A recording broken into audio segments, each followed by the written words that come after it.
He's here. Everything was ready. The moment God had been waiting for was here at last. God was coming to help his people, just as he promised in the beginning. But how would he come? What would he be like? What would he do? Seas would have roared, trees would have clapped their hands. But the earth held its breath. As silent as snow falling, he came in. And when no one was looking in the darkness, he came. There was a young girl who was engaged to a man named Joseph. Joseph was the great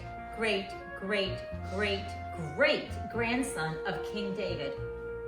One morning, this girl was minding her own business when suddenly a great warrior of light appeared right there in her bedroom. He was Gabriel, and he was an angel, a special messenger from heaven. She saw the tall, shining man standing there. Mary was frightened. "You don't need to be scared," Gabriel said. "God is very happy with you."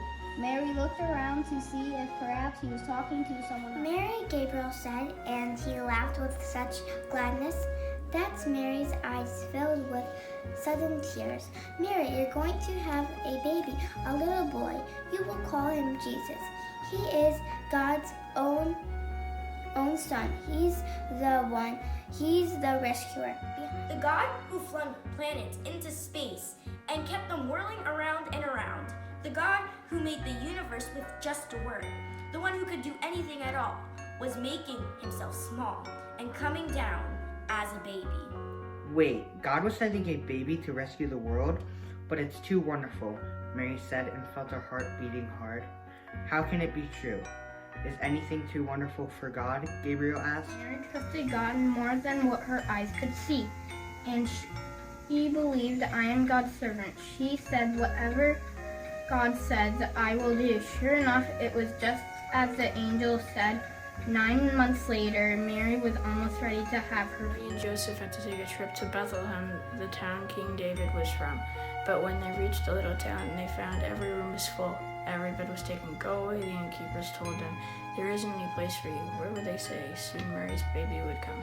They couldn't find anywhere except an old person tumbled down stable. So they stayed where the cows and the donkeys and the horses stayed.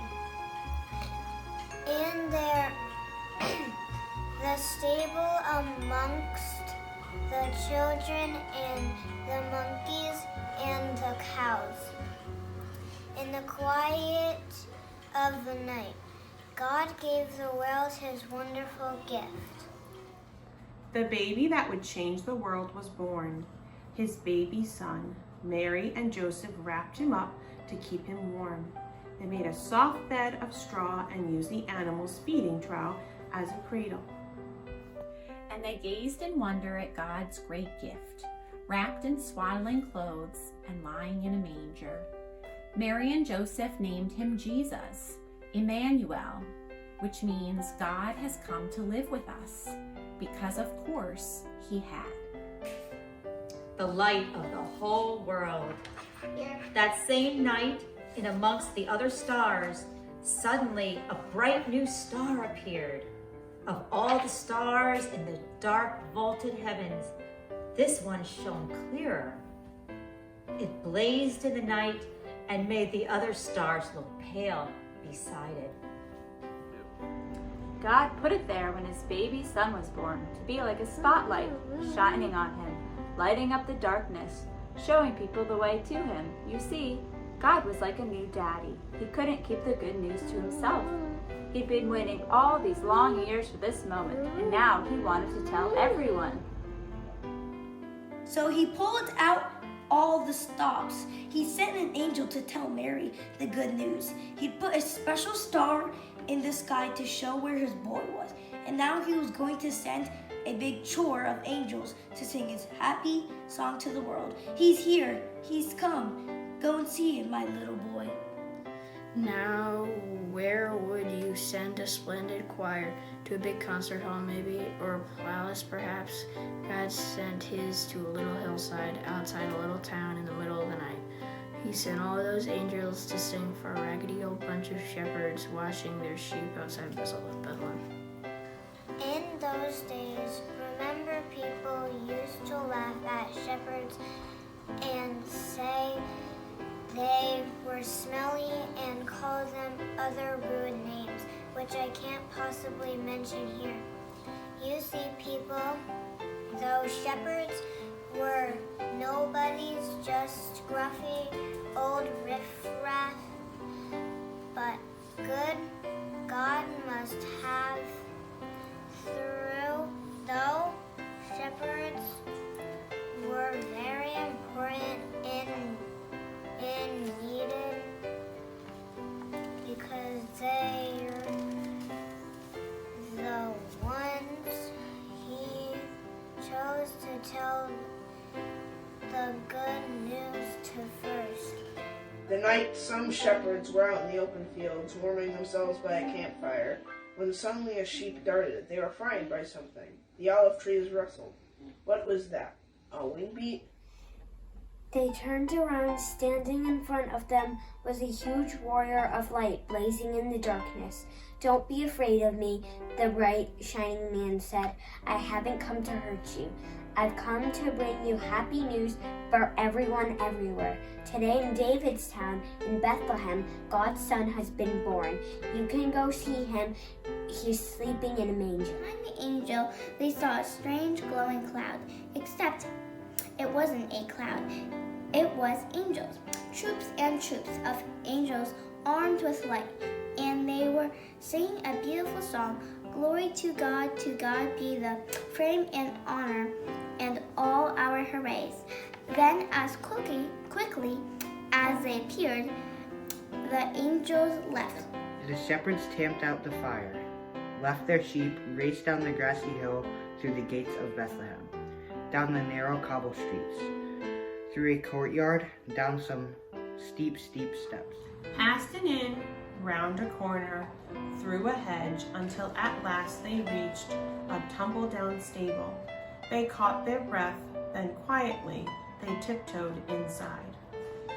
They knelt on the dirt floor. They had heard about this promised child, and now he was here, heaven's son, the master of the stars, a baby sleeping in his mother's arms. Baby would be like that bright star shining in the sky that night, a light to light up the whole world, chasing away darkness, helping people to see, and the darkness, the night got the brighter, the star whole would shine. The King of all kings, far away in the east, there was a clever man saw the very same star, the star that God had put in the sky when Jesus was born. They knew it was a sign a baby king had been born. They had been waiting for the star. They knew it would come. "He's here," they shouted. "He's here." And I'm sure if you'd been there, you would have heard them laughing and dancing and singing until the sun came up. At dawn, they packed up their camels and wrapped gifts for the baby. They brought the most precious treasures of all, frankincense, gold, and myrrh. Special, sparkly, lovely smelling, gleaming things, just right for a king. The three wise men, actually, if you'd met them, you'd have thought they were kings because they were so rich and clever and important looking, said all. They rode their camels across endless deserts, up steep mountains, down into deep valleys, through raging rivers, over grassy plains, night and day and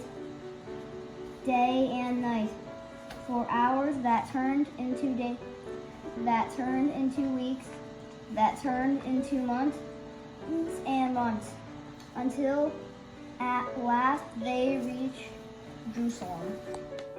Jerusalem was by far the most important city for miles around, and as anyone can tell you, that's where a palace would be, and kings are born in palaces, so that's where they went. But they were in for a surprise. They went to see King Herod. Surely he'd know where this baby was. But he didn't. In fact, he didn't like the sound of a new king. It made him angry. He didn't want anyone to be king except him. But Herod's advisors told the three wise men what was written in their books, what God had said about the baby king. Go to Bethlehem, that's where you'll find him. Suddenly the star that then had seen in the east started moving again, showing them the way. So the 3 wise men followed the star out of the big city along the road into the little town of Bethlehem. They followed the star through the streets of Bethlehem, out of the nice part of town, through the not so nice part of town, into the really not so nice part of town, down a little dirt track until it stopped right over a little house. But wait, it wasn't a palace, and there weren't any guards, or servants, or flags, or red carpets, or trumpets, or anything. Did they get it wrong? Or was this what God meant? I don't know. Sure enough, in that little house, there, sitting on his mother's knee, they found him, the baby king. The 3 men knelt before the little king. They took off their rich royal turbans and gleaming golden crowns. They bowed their noble heads to the ground and gave him their sparkling treasures. The journey that had begun so many centuries before had led 3 wise men here, to a little town, to a little house, to a little child, to the king God had promised David all those years before. But this child was a new kid of king. Though he was the prince of heaven, he had become poor. Though he was the mighty God, he had become a helpless baby. This king hadn't come to be the boss. He had come to be a servant. Go tell it on the mountain, over the hills and everywhere. Go tell it on the mountain that Jesus Christ is born. All right, one more time. Go Tell it on the mountain, over the hills and everywhere. Go tell it on the mountain that Jesus Christ is born. Merry Christmas.